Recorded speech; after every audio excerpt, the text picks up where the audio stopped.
Muy buenas compañeros, estamos una semana más en el podcast y en este caso tenemos un tema que es bastante complejo, bastante extenso y por ello estamos creando un ebook. Ese ebook se va a empezar a enviar el domingo, voy a mirar exactamente la fecha para no equivocarme, el domingo 5 de abril. Por eso, si crees que te va a interesar, simplemente estate atento a nuestras redes sociales porque lo único que tienes que hacer es enviar la palabra ebook por Instagram para así poder coger tu perfil y poder enviarte mediante mensaje privado pues el enlace a ese ebook, ¿vale? La idea que es tratar el tema de hoy, que es cómo utilizar y cuándo utilizar las bandas elásticas en los entrenamientos. Es un tema que creo que es muy interesante para prácticamente cualquier prepa porque continuamente las utilizamos muchas veces simplemente porque es un recurso muy socorrido cuando hay poco material, cuando hay poco tiempo en diferentes situaciones, pero saber utilizarlas pues te va a dar que realmente mejoren los jugadores o que simplemente ocupes el tiempo con algunos ejercicios que desde fuera parecen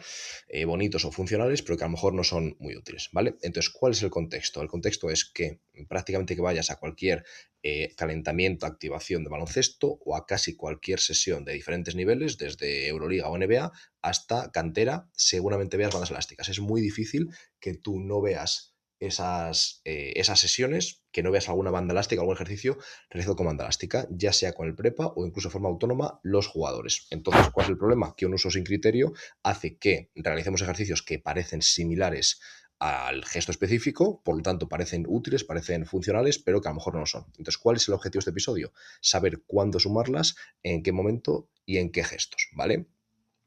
A priori, ¿qué puede tener? Pros y contras.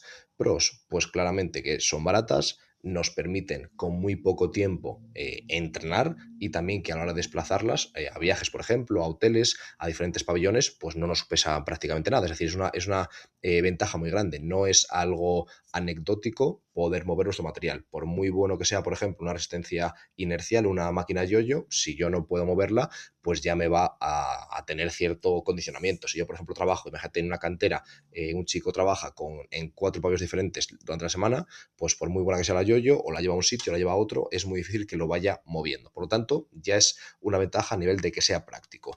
¿Cuál es una desventaja que suele comentar habitualmente? Pues que no tiene un recorrido, o sea, la dinámica del máximo punto de tensión no es la típica del propio gesto y eso podría interpretarse, a veces se interpreta como que puede crear cierta confusión neuromuscular. Es decir, cuando tú por ejemplo haces un salto, bajas y el romper la inercia inicial en el punto más bajo, ese sticking point, hace que en ese momento sea muy duro y conforme tú subes sea menos duro. O por ejemplo una aceleración, el primer paso es el más duro y después poco a poco la fuerza va decreciendo porque la velocidad ya es mayor, porque la inercia ya está rota. Si tú pones una banda elástica, realmente es al contrario. Es decir, por ejemplo, si yo hago una sentadilla con banda elástica, la banda elástica me genera menos fuerza en el punto más bajo y luego más fuerza, algo que es diferente al propio gesto. O, por ejemplo, imaginaos dar un puñetazo. Si es un puñetazo con una banda elástica, perdón, sin banda elástica, lo que cuesta más es acelerar al principio el brazo, conforme se va acelerando, menos fuerza hace falta.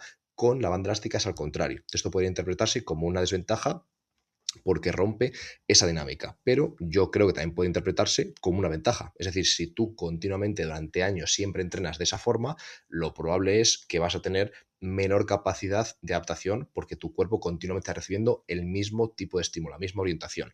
Por supuesto, creo que tiene que ser la base ese tipo de ejercicios, pero si tú cambias, aunque sea menos específico, es una nueva forma de retar a tu cuerpo. No solamente eso, sino que tú quieres seguir produciendo fuerza en otras longitudes musculares, no solamente en el sticking point, no solamente en ese rango en el que el músculo está más elongado. Por lo tanto, yo no lo veo como una desventaja, sino como una ventaja. De hecho, hay unos estudios que luego analizaremos que encuentran mayores mejoras con entrenamiento acomodado, con resistencia acomodada, que sin banda elástica. ¿Esto es porque es mejor con banda elástica? Yo creo que no. Esto es porque gente que lleva años y años entrenando, por ejemplo, sentadilla con peso libre, cuando le añades un cambio, su cuerpo se adapta, que es como sabemos que se debe entrenar.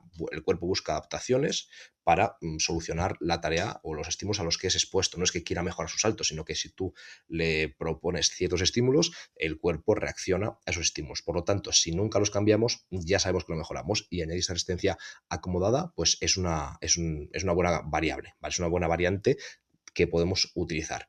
Otro punto importante, y para mí casi el principal, siempre que trabajes press banca, sentadilla, etcétera, gestos, por ejemplo, sencillos de ver, el factor limitante siempre va a ser el sticking point. Es decir, en sentadilla nadie falla en el último 10% de movimiento, cuesta arriba. En press banca nadie falla cuando tiene los codos casi extendidos. Fallas cuando está la barra cerca del pecho, o en sentadilla cuando estás cerca de ese punto paralelo. A veces un poquito por abajo, a veces un poquito por encima, pero nadie falla al final. Entonces, si tú ajustas el peso para ese sticking point, como no puedes de otra manera, porque si no, no puedes realmente hacer el movimiento, todo el resto de rangos va a estar estimulado de forma submáxima, algo que no queremos a priori y no creo que nadie pueda defender. Una forma de trabajarlo es recorrido parcial, que desde mi punto de vista también es muy interesante, hacer recorridos parciales, quarter squat, diferente a lo mejor, por ejemplo, un press banca con un pin para que no sea desde el punto más bajo, sino más arriba, ese tipo de gestos. ¿Por qué? Porque además en baloncesto no siempre que se hace un gesto va a ser el gesto completo. Es decir, por ejemplo, puede ser que en un salto vayamos a saltar, pero antes de despegarnos frenemos porque creemos que no es la solución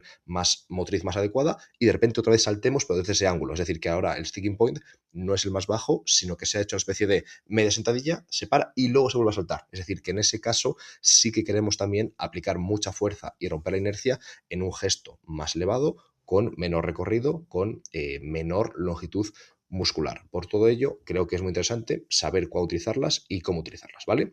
¿Qué dice la evidencia? Como os digo, en el ebook vamos a tener muchísima más información con todas las referencias detalladas, tanto en el propio texto como en la lista bibliográfica. La idea es que sea muy práctico, que no nos lleve más de 15, 20, como muchísimo 25 páginas, y que sea muy útil. Lo que decimos siempre, queremos que sea práctico y funcional. Por supuesto que la gente que le interese muchísimo puede pasar todos los artículos y extraer todos los detalles, pero que la idea es que lo puedas leer a lo mejor en 1 o 2 horas como mucho y que lo puedas implementar justo después. Entonces, ¿qué dice la evidencia? Para fuerza máxima, los metales indican que el entrenamiento con bandas elásticas es igual de efectivo, tiende a ser igual de efectivo que con pesas, ¿vale?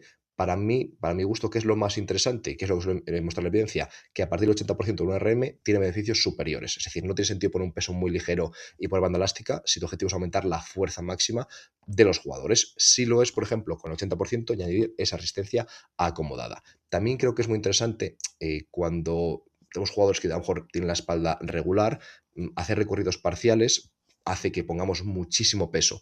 Todo eso va a la columna, va a las vértebras, puede ser que tengamos problemas de molestias, que sea algo residual, que sea algo no muy grave, pero si cada vez que hacemos un ejercicio tiene pequeñas molestias, no va a querer hacerlo. En cambio, con la banda elástica, tú abajo del ticking point tienes prácticamente solo el peso libre, arriba tienes mucho más. No tienes en todo el recorrido toda esa cantidad de kilos y por lo tanto creo que en fuerza máxima es interesante poner un 80% de RM y una banda elástica para que a lo mejor arriba lleguemos, por poner un número, al 90% de RM, pero abajo 80. Eso es algo más amigable para la espalda.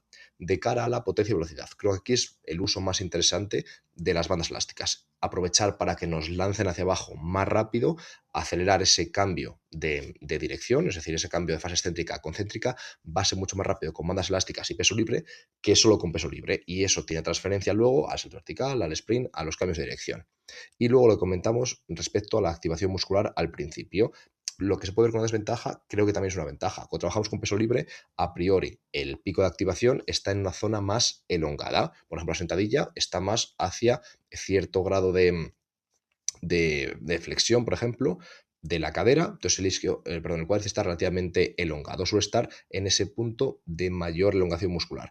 Cuando utilizamos resistencia acomodada, a priori tenemos el pico con mayor acortamiento, ¿vale? Pues, por ejemplo, si estamos en esa parte de sentadilla, va a ser más difícil cuando estamos muy arriba que cuando estamos muy abajo. Por lo tanto, en ese gesto tendremos un pico de activación diferente. Lo que decíamos puede ser, por una parte, una desventaja porque suele ser menos específico, pero por otra parte conseguimos cambiar ese pacto de activación y probablemente se consigue mayores mejoras a corto plazo hasta que el jugador de nuevo se vuelva a adaptar, ¿vale?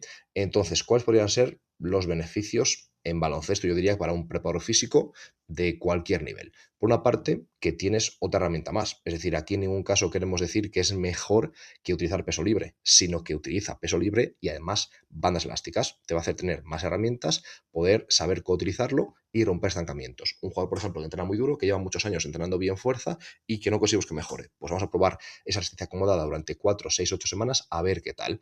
Otra posición, por ejemplo, otra ventaja, perdón, es la reducción del estrés en posiciones vulnerables. Es decir, si, por ejemplo, un jugador es muy fuerte en un gesto, pero en otro rango le generan molestias, puede ser que la banda elástica, utilizando diferentes posiciones, puede ser tanto para resistir como para aliviar, hace que en ese momento concreto donde suelen tener dolor, la banda elástica le ayuda. Entonces trabaja mucho en el rango sin dolor, trabaja menos en el rango que tiene dolor. Y luego poco a poco vamos quitando esa, por ejemplo, esa asistencia de la banda elástica.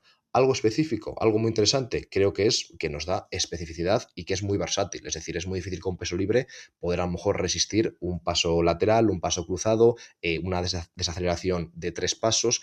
Son gestos que sería muy complicado hacer con peso libre. Se puede poner charco lastrado, que a mí me parece muy interesante también. Se puede hacer diferentes, quizás adaptaciones, pero no hay nada que yo conozca tan intuitivo, tan práctico y tan fácil como utilizar bandas elásticas, incluso bandas elásticas enlazadas, que a mí me gusta mucho, para tanto resistir aceleraciones un poco más largas como para resistir desaceleraciones, es decir, traerlo hacia ti el jugador y que le cueste más todavía frenar, ¿vale? Y después vamos a intentar comentar también las partes, quizás las desventajas, para que no parezca que estamos solamente comentando lo bueno, vamos a intentar hablar un poquito de los contras, ¿vale?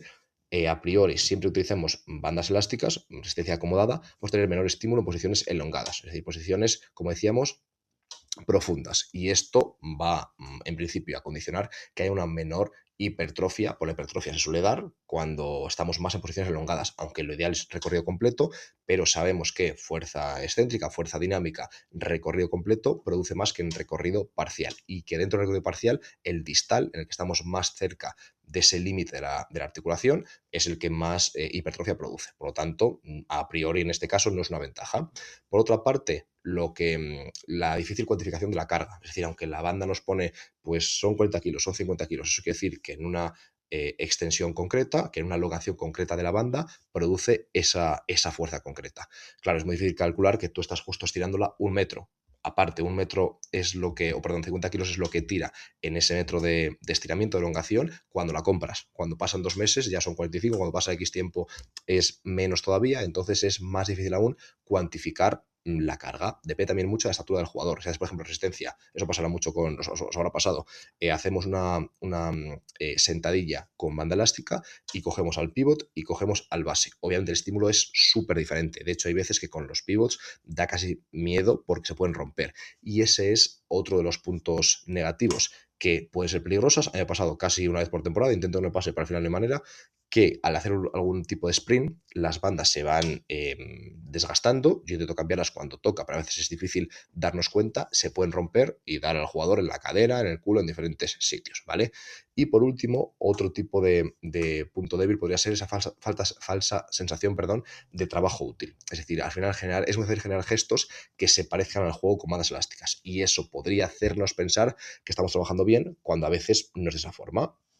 Y para tener una especie de resumen comprensivo final, algunos artículos. Anderson y colaboradores, en Mujeres Entrenadas, vio que el trabajo de resistencia acumulada igualó la ganancia de RM que el entrenamiento tradicional, pero con una activación neuromuscular significativamente mayor al final del rango concéntrico. Lo que decíamos, que está en la musculatura más acortada, nos da esa diferencia. De ahí colaboradores, como decíamos, toda la evidencia la tendréis en el IUC. Estudio específico en baloncesto, 8 semanas de entrenamiento con bandas, mejoran el salto vertical y el sprint de corta duración, esa aceleración, más que entrenamiento tradicional. En este caso, decimos, como dijimos al principio, que no creemos que es que sean mejor las bandas elásticas, sino que estos jugadores llevarían mucho tiempo entrenando solamente con peso libre, y el cambio a utilizar resistencia acomodada suele generar un estímulo que genere a la vez mejoras. Berkis y colaboradores en el 18. Análisis de EMG, de activación muscular, confirmó que bandas elásticas desplazan la carga máxima hacia la posición final, es decir, músculo más acortado. Lo que ya sabíamos, de nuevo cambia ese patrón de activación. Y un metaanálisis de Andersen de 2022 concluye que, aunque a priori en fuerza son equivalentes, esa resistencia acumulada ofrece una ventaja a la hora de desarrollar potencia, a desarrollar esa fuerza en poco tiempo para deportes de equipo. Esto, por supuesto, que cada preparador físico tiene que analizarlo y contextualizarlo.